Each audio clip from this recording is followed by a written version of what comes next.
Истегулис. Борьба хапсагай. Таскатагу. Стрельба из лука. Тутумергир. Масс-рестлинг. Бег на 400 метров.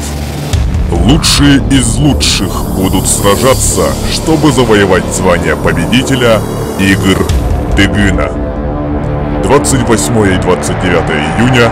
Ис-Хатын.